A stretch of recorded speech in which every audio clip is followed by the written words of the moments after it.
खरं म्हणजे ते एक निमित्त आहे। आमच्या पाडवी यांनी माझ्यावर आरोप करण्याच्या अगोदर खरं म्हणजे त्यांनी विचार करायला पाहिजे होतं आणि सरळ सरळ स्पष्ट सांगेन, मी त्यांना मंत्री असताना किंवा माझ्या एकूण राजकीय जीवनामध्ये गेले 33-34 वर्ष मी राजकीय जीवनामध्ये आहे। 32 वर्षापर्यंत मी कुठलं मंत्रिपद स्वीकारलं नाही किंवा अनेक पदं स्वीकारली नाही आणि मला 2.5 वर्ष मंत्रिपद मिळाल्यानंतर मी कोणाचा आणि गेले 33-34 वर्षामध्ये मी कोणाचा वचपा काढत नाही आणि बदलाही घेत नाही। लोक मला निवडून देतात आणि मी स्वतःच कधी म्हणत नाही मी निवडून येईन असंही म्हणत नाही। माझं स्वतःचं तत्त्व आहे आणि त्यांना तडीपार करण्याचा मी कुठेही पत्र दिलेलं नाही। आणि खरं म्हणजे आमच्या पाडवीला तुम्हाला सगळ्यांना माहिती आहे, ते विधान परिषदेची शपथ घेत असताना त्यांना दुसऱ्या म्हणजे त्यांना वाचनच नाही आहे, इयत्ता पहिलीसुद्धा शिक्षण नाही आहे। मुळात हा माणूस हमाल होता। हमालाचा राजकारणामध्ये आल्यानंतर आता त्याच्याकडे 250 ते 300 एकर जमीन आहे। एवढी जमीन कुठून आली? पैसा एवढा त्याच्या स्वतःच्या जावाईने त्याच्यावर केसेस केलेल्या आहेत। इन्कम टॅक्स ऑफिसर आहेत ते स्वतः, म्हणजे त्यांचं जावाई, त्यांनी त्यांच्यावर खूप आरोप केले आहेत आणि अनेक गोष्टी आहेत। नवरा बायकोचं भांडण असलं तरी दोघांकडनं पैसे वसूल करण्यापासून तर अगदी इथे असेंब्लीमध्ये प्रश्न विचारणारासुद्धा आणि अनेक गोष्टी करायलासुद्धा त्यांना पैसा असल्याशिवाय, आणि तो पैशांसाठी राजकारण करतो। त्याची ही एखादं पद आल्यानंतर ते पदाचा उपयोग हा फक्त धंद्यासाठी करतो आणि आत्ताही जो गेला आहे त्याला फक्त पैसा, सत्ता आणि त्यांना काहीतरी मिळालं असल्याशिवाय तो जाणार नाही। आणि एक नक्की आहे की महाराष्ट्रामध्ये गेले स्वातंत्र्यानंतर आमचा काँग्रेस पक्ष एवढा मोठा असूनसुद्धा किंवा भाजप असेल, हे मी म्हणत नाही की काँग्रेसने आदिवासींना MLC असेल, राज्यसभा असेल दिली नाही, पण दिली नाही खरं आहे। आणि पहिल्यांदा महाराष्ट्राच्या इतिहासामध्ये उद्धव साहेबांसारख्या माणसाने एक आदिवासी माणसाला MLC दिली, हे मान्य करावं लागेल।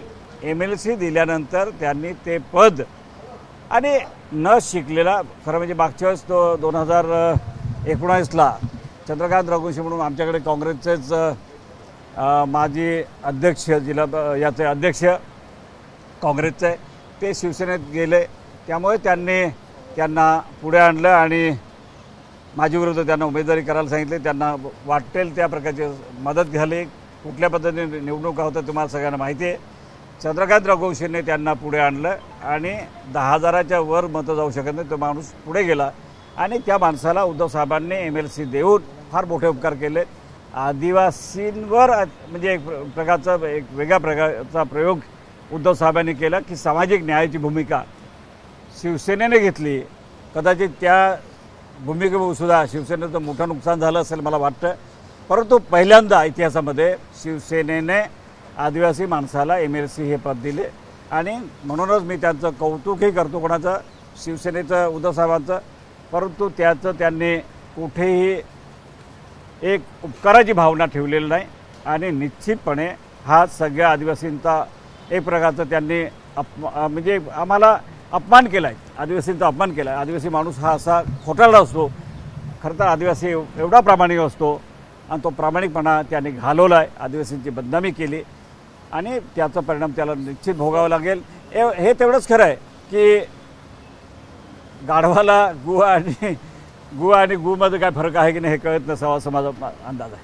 सर, ठाकरे गटाचे जे स्थानिक पदाधिकारी आहेत त्यांचा देखील त्यांच्यावरती खूप मोठा रोष आहे, कारण की आता त्यांनी लगेचच म्हणजे शिंदेच्या शिवसेनेत प्रवेश केल्यामुळे ठाकरे गटाचे स्थानिक पदाधिकारी नाराज। काल मी ऐकलं होतं बा जोडो मारो काय ते आंदोलन होतं आणि काल सगळ्यांनी विरोध केला। एक खरं आहे की हा माणूस ग्रामपंचायतीला उमेदवार उभा करतो आणि सरपंच निवडून आल्यानंतर त्या सगळ्या सरपंचांना जे काय स्कीम असेल त्या स्कीममध्ये स्वतःच्या काही कंपन्या असतील, काही योजना असतील, त्यातनं विटा सप्लाय करणं, जे मटेरियल असेल ते सप्लाय करणं आणि त्यांचे सगळ्यांचे चेक स्वतः ताब्यात घेतो आणि सरपंचाला काम करू देत नाही. एकही सरपंच त्याच्यावर खुश नाही. अनेक लोक नाराज आहेत. नाईलाज म्हणून काही आले असतील काल, मला माहीत नाही किती लोक आले मला माहीत नाही, परंतु निश्चितपणे हा माणूस एवढ्या खालच्या थराचा आहे की लोकशाहीमध्ये अशा माणसाला MLC पद हे देणंसुद्धा उद्धव साहेबांचं खरोखर चुकलं असं मी म्हणेन. त्यांनी एखाद्या चांगल्या माणसाला दिलं असतं तर ही घटना घडली नसती असं मला स्वतःला वाटतं. आणि निश्चितपणे तिथले सगळे कार्यकर्ते हे सगळे नाराज आहेत आणि त्यांनी ते काल व्यक्त केलं. आणि येत्या लोकसभेला महाविकास आघाडीच्या उमेदवाराला आम्ही पाठिंबा देऊ असं मी त्यांच्या सोशल मीडियामधनं ऐकलेलं आहे. आणि निश्चितपणे चांगले लोक आजही त्या शिवसेना पक्षामध्ये आहे. ABP माझा, उघडा डोळे बघा नीट.